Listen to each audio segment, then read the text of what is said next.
வணக்கம். சத்யேந்திரா பேசிட்டு இருக்கிறேன். என் சேனல் பேரு சத்யேந்திரா ஃபிலிம் கிரிட்டிக். தயவுசெய்து நிறைய பேர் பாருங்க, சப்ஸ்கிரைப் பண்ணுங்க. என் சேனல் என்ன குட்டி சேனல், இன்னும் 3000 கூட சப்ஸ்கிரைபர்ஸ் வரல. பட் நீங்கள் எல்லாம் என்ன வேறு வேறு இடத்துல எல்லாம் என்ன பார்த்துட்டு இருக்கீங்க. நான் பேசுனதில் 2 lakhs 3 lakhs போயிட்டு இருக்கு. அவங்களுக்கு ஏற்கனவே 10 lakhs 20 lakhs அந்த மாதிரி சப்ஸ்கிரைபர்ஸ் இருக்காங்க நான் தியேட்டர் முன்னாடி பேசும்போது. ஸோ நான் இப்போது என் சேனல் ஓப்பன் பண்ணலான்னு பண்ணியிருக்கிறேன். தயவுசெய்து நீங்கள் சப்ஸ்கிரைப் பண்ணி என்ன என்கரேஜ் பண்ணுங்க. இப்போது வீர வணக்கம் ஒரு படத்தை பற்றி பேச போகிறோம். வீர வணக்கம்க்கு நமக்கு இங்கிலீஷில் எப்படி சொல்லலான்டா salute to the brave. So normally நாங்கள் வீர வணக்கம் பேசலாம். மோஸ்ட்லி ஒரு மிலிட்ரியில் ஒரு ஆள் தன்னை நாட்டுக்காக போராடி இறந்து போயிருப்பான், இல்லை நிறைய பேரை கொன்னுட்டு அந்த கண்ட்ரி இல்லை நம்ம இந்தியா அது காப்பாற்றிருப்பான். ஸோ அவனுக்கு கௌரவம் செல்றதுக்கு இந்த வீர வணக்கம்ன்ட்டு இந்த மாதிரி வார்த்தை யூஸ் பண்ணுறது. ஆக்சுவலி இது மேலே ஷூட் பண்ணிட்டு எத்தனையோ தெரியல எனக்கு 3 times ஏதோ அது கௌரவம் செலுத்துறாங்க.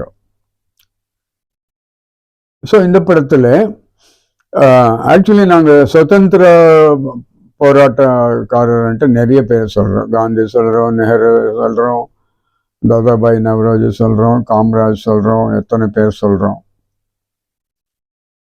பட் இது அந்த மாதிரி நமக்கு காந்தியால் மட்டும் நமக்கு சுதந்திரம் கிடைக்கல, சுபாஷ் சந்திர போஸ்னால மட்டும் நமக்கு சுதந்திரம் கிடைக்கல. இதுக்கு இடையில ஒரு 500-600 போராட்டம் பண்ணவங்க இருக்காங்க. அவங்களுக்கு அவ்வளோ பப்ளிசிட்டி கிடைக்கல, அவங்கள யாரும் கண்டுக்கல. ஸோ அதனால அந்த மாதிரி ஒரு ஃப்ரீடம்காக ஆந்திராவில் போராட்டிருக்காங்க, கேரளாவில் போராட்டிருக்காங்க, கர்நாடகாவில் போராட்டிருக்காங்க. அவங்களெல்லாம் யாரும் ஹிஸ்ட்ரி புக்லேயோ சினிமாலேயோ கொண்டு வரல. ஸோ கிருஷ்ணன் பிள்ளைன்ட்டு ஒரு கம்யூனிஸ்ட் நைஸ் பர்சன், ஐ மீன் கேரளாவில் இருந்தவங்க 1940 இருக்கு. 1940 ஒரு கிராமம் கேரளாவில். அந்த கிராமத்தில் ஒரு நம்பூதிரி ஜமீன்தார். அந்த ஜமீன்தார் என்னன்ட்டு ஏழைகளெல்லாம் கொடுமை கொடுக்குறது. அவங்க ரெடி பண்ண ரைஸ் கீஸ் எல்லாம் எடுத்துட்டு வந்து அதில் அவருக்கு ஒரு கொஞ்சம் கொடுத்துட்டு இருந்தார். இந்த மாதிரி எல்லா கிராமத்துலேயும் ஒரு ஜமீன்தாரன் இருந்தாங்க. அந்த ஜமீன்தாருக்கு சப்போர்ட் ஆகி ஒரு அந்த ஏரியாவில் ஒரு ராஜா இருந்தார். இப்போ இந்த படத்தில் அப்படி ராஜான்னு வரல, ஒரு சாணக்கியன் மாதிரி இருப்பாங்க அவங்க பார்க்கறதுக்கு. நாங்கள் கேலண்டரில் சாணக்கியம் பார்க்குறோம் இல்லையா, அந்த மாதிரி ரொம்ப சீரியஸ் கேரக்டர், ரொம்ப நல்லா பண்ணியிருக்காங்க. அவங்க எல்லா மாதிரியும் கொடுமைகளும் பண்ணிகிட்டே இருப்பாங்க. நிறைய பொண்ணுங்களை ரேப் பண்ணிட்டு இருப்பாங்க. அந்த கிராமத்தில் அந்த ட்ரைபல்ஸில் ஒரு பொண்ணு அழகாக இருந்தால் அவள் கண்ணில் பட்டுட்டு அவளை வர வச்சு அவளோட செக்ஸ் பழகிறது அந்த மாதிரி எல்லாம் பண்ணிட்டு ரொம்ப கொடுமை கொடுத்துட்டு இருப்பாங்க. இந்த படத்தில் ஒரு 2 part 3 part இருக்கும். ஃபர்ஸ்ட் பார்ட்டில் பரத் வர்றாங்க. பரத் வந்து ஏழைகளெல்லாம் ரொம்ப நல்லா ட்ரீட், அவர் பெரிய பொசிஷனில் இருப்பாங்க பாலிட்டிக்ஸில். ஏழைகளெல்லாம் நல்லா ட்ரீட் பண்ணிட்டு இருப்பாங்க. இந்த கிருஷ்ணன் பிள்ளையோட பழகின ஒரு லேடி இருக்கிறான். இப்போ அந்த அம்மாக்கு 90 வயசு. அந்த அம்மா அந்த போராட்டத்தில் ரொம்ப நாள் போராட்டினா. அவள் கிருஷ்ணன் பிள்ளையோட எல்லாம் இருந்தா. அந்த அம்மா உயிரோட இருக்கிறான். அவளை போய் பார்த்துட்டு போகலான்ட்டு அவங்க கிராமத்தில் இருக்கவங்க அங்கே கூப்பிட்டு போய், அந்த லேடி பேர் தங்கம்மா. அந்த அம்மா இப்போ உயிரோட இருக்கு. அந்த அம்மா ஆடியோ ஃபங்க்ஷனுக்கு வந்தாங்க. 97 வயசு வந்தாங்க. ஸோ அந்த அம்மா கிட்ட போய் பேசும்போது இவங்களுக்கு எல்லாம் சொல்லுங்க, இவங்க பயப்படுறாரு, மனுஷனுக்கு பயம் என்ன இருக்கக்கூடாது, ஸோ அதனால தான் வேற ஒரு அட்வான்டேஜ் இருக்கிறாங்கன்ட்டு அந்த தங்கம்மா 80 வயசு அவ கூட அந்த கம்யூனிசம் போராட்டத்தில் கிருஷ்ணன் பிள்ளையோட இருந்த லேடி. ஸோ அந்த அம்மா கதை சொல்ல ஆரம்பிக்கிறான். ஸோ அந்த அம்மா கதை சொல்லும்போது தான் நம்ம சமுத்திரகனி கேரக்டர் வருது. சமுத்திரகனி தான் கிருஷ்ணன் பிள்ளை, ஒரு பெரிய கம்யூனிஸ்ட் போராளி. ஸோ அந்த மாதிரி இந்த அம்மா கதை, சமுத்திரகனி கதை, பரத் ஃபர்ஸ்ட் 30 மினிட்ஸ் வருது. ஒரு கிட்டத்தட்ட படம் ஒரு 3 பார்ட் மாதிரி இருக்கு. ரொம்ப சீரியஸா இருக்கு படம். 2-3 சாங்ஸ் ரொம்ப நல்லா இருக்கு. ஸோ கிருஷ்ணன் பிள்ளை என்ன பண்றாரு, இந்த ட்ரைபல்ஸ் எல்லாம் மீட் பண்ணிட்டு அவங்களுக்கு இந்த மாதிரி பண்ணிட்டு இருக்காங்க, இந்த நம்பூதிரின்னு நினைக்கிறேன் ஜமீன்தார் இப்படி பண்ணிட்டு இருக்காருன்னு போது அவங்களுக்கு போய் உற்சாகப்படுத்துறாரு. நீங்க பயப்படாதுங்க, என்னன்னா கூட தட்டி கேளுங்க, இதெல்லாம் உங்க நிலம், அவங்க நல்லா கிடையாது, அப்படி இப்படின்னு பயங்கர என்கரேஜ் பண்ணிட்டு இருப்பாரு. அப்புறம் இந்த நம்பூதிரிக்கு நியூஸ் போயிடும், இந்த கிருஷ்ணன் பிள்ளை வந்துட்டு இவங்களை எல்லாரையும் என்கரேஜ் பண்ணி நமக்கு எகைனஸ்டா போராட்டம் ரெடி பண்ணிட்டு இருக்கான்ட்டு கிருஷ்ணன் பிள்ளைய வந்து அட்டாக் பண்றாரு. கிருஷ்ணன் பிள்ளைய அட்டாக் பண்றாரு சமுத்திரகனி கேரக்டர். சின்ன கேரக்டர்ல ஒரு 15 சீன் வருது. முக்கியமான கேரக்டர். கிருஷ்ணன் பிள்ளை கூட இவங்க கும்பல் வந்திருக்கு இல்லையா, இந்த ஜமீன்தார் கும்பல், அவங்களோட எல்லாம் ஒரு ஃபைட்டே இருக்கு. இந்த குரூப்புக்கும் அந்த குரூப்புக்கும் ஒரு ஃபைட்டே இருக்கு. அப்போ கடைசியில் எப்படி இவங்க அந்த கிராமத்தில் இருக்கவங்க, அந்த ட்ரைபல்ஸு எப்படி அவங்களுக்கு ஆப்போசிட்ல இருந்த இந்த ஜமீன்தார் குடும்பங்கள் அவங்களெல்லாம் எப்படி ஃபைட் பண்ணி எப்படி ஜெயிச்சாங்கன்றது தான் இது கதை.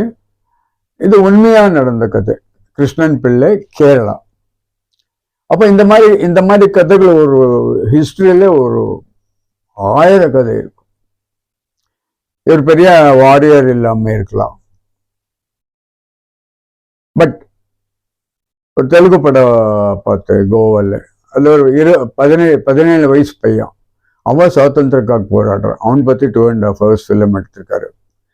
இப்படி பார்த்தா எக்கச்சக்கமா ஏதோ ஒரு கிராமத்துல, ஏதோ ஒரு இதுல, இந்தியாவில்னா எங்கேயோ ஒரு பெரிய ஆள் வந்து எல்லாரையும் என்கரேஜ் பண்ணிட்டு இருப்போம். அந்த மாதிரி கதைகள் நிறைய இருக்கு.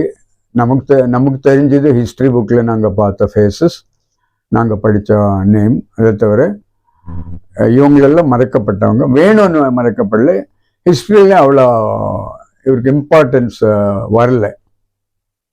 ஏன்னா நமக்கு இருக்கிற டெக்ஸ்ட் புக் எல்லாம் ரொம்ப மோசமான டெக்ஸ்ட் புக்ஸ். நாங்கள் டெக்ஸ்ட் புக்ஸில் என்ன படிக்கிறோம், ஆகஸ்ட் 1947 ஃப்ரீடம் வந்துச்சு, ஆகஸ்ட் 1947 அப்படி தவிர மனப்பாட்டை பண்ணி படிக்கிறோம். அது அப்போ நமக்கு ஒரு சின்ன சுபாஷ் சந்திர போஸ், பாலகங்காதர திலக்கு, மதன் மோகன மாளவியா, அவங்க நேம்ஸ் எல்லாம் நமக்கு வரதே தவிர அவங்க என்ன பண்ணாங்க, எதுக்கு போராடினாங்கன்னு ஒன்றும் தெரியாது. நம்ம எஜுகேஷன் சிஸ்டமும் அப்படி இருக்கும். நம்ம எஜுகேஷன் சிஸ்டம்ல நாங்கள் 2nd, 3rd, 4th ஸ்டாண்டர்ட் படிக்கும்போது அவ்வளோ டீப்பாக போல் நீங்கள் மெமரைஸ் பண்ணிவிட்டு அந்த பேர் எழுதிட்டு நீங்கள் ஒரு 100 மார்க்ஸ் வாங்கியிருக்கலாம். ஸோ எஜுகேஷன்லாம் மெமரி பேஸ் பண்ணி தான் இருக்கும். இப்படி கூட இந்த ஆப்பிரிக்கன் கண்ட்ரிஸ் இருக்கு இல்லையா, ஆப்பிரிக்கன் கண்ட்ரிஸ் பற்றி நிறைய வீடியோஸ் பார்த்தேன். அதில் என்ன சொல்கிறாங்கன்ட்டா, கொலம்பஸ் அமெரிக்காவை ஃபர்ஸ்ட் டைம் டிஸ்கவர் பண்ணான்னு சொல்கிறது. ஆக்சுவலி கொலம்பஸ் பண்ணல, ஆப்பிரிக்காவில் இருக்கிற மக்கள் தான் ஃபர்ஸ்ட் கொலம்பஸ் அமெரிக்காவை கண்டுபிடிச்சாரு. இப்படி ஆப்பிரிக்கால எக்கச்சக்கமா கதைகள் இருக்கு, எக்கச்சக்கமா கிங்ஸ் வந்திருக்காங்க. அவரு இட்டாலியன் ஆர்மியை ஃபைட் பண்ணி இட்டாலிய துரத்தி வச்சு வெளியே அனுப்பியிருக்காங்க. இட்டாலியன்ஸ் காலோனி பண்ணலாம்.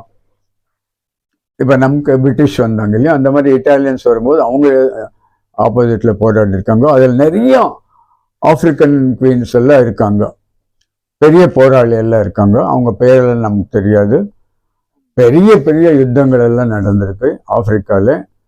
அண்ட் நிறைய சயின்டிஃபிக் இன்வென்ஷன்ஸு அந்த மாதிரி விஷயங்கள் எல்லாம் நிறைய ஆப்பிரிக்காவில் நடந்திருக்கு.